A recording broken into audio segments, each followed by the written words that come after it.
It's like the soil that I need to tend now and get to 10 is like a soil of safety. And if that safety exists, then other things are going to grow. And for me recently, that's been a huge lesson.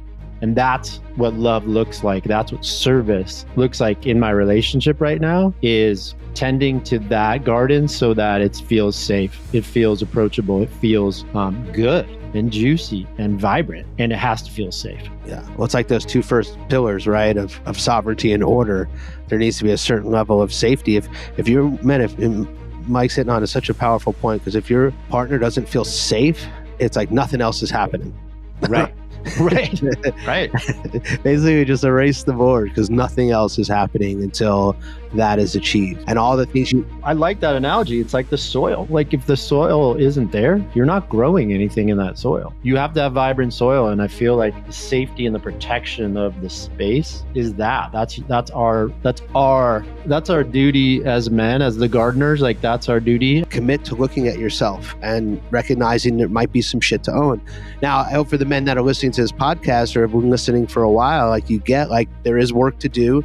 This is a way to do it. Ignite, we give you plenty of lenses and tools to access this self-awareness, this heightened self-awareness, like these conversations. To even think that blessing is such an integral part that helps me live my stewarding and my legacy is who's talking about that really in a way that's digestible.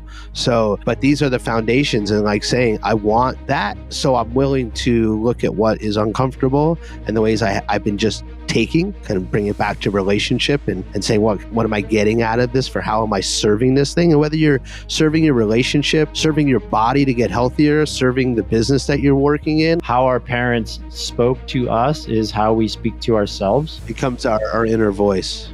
That becomes our inner voice, right? So if we didn't receive blessing, which I had challenge with as a youngster, that's become my critical, damning inner voice. And so this all ties back to that. And I've been facing this recently. I've been struggling with the critical inner voice, being pretty hard on myself. And just recently have popped through that other side of that a little bit.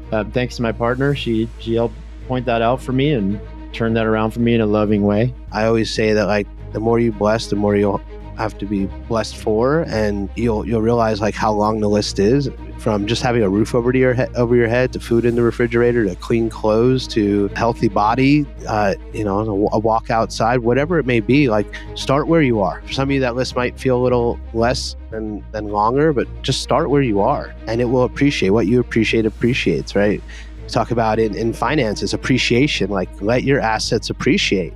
But if you're not making any deposits, then you don't have any assets. You got to make deposits into that bank, right? If you're always focused on what you're lacking or what you don't have, this is like personal growth 101, but it's like, then you will have more of that. That will be the consciousness around anything you have. You may have everything you need, but feel like it's nothing. So that is the paradigm shift of really looking at from a state of abundance, of the blessings, and start to practice it.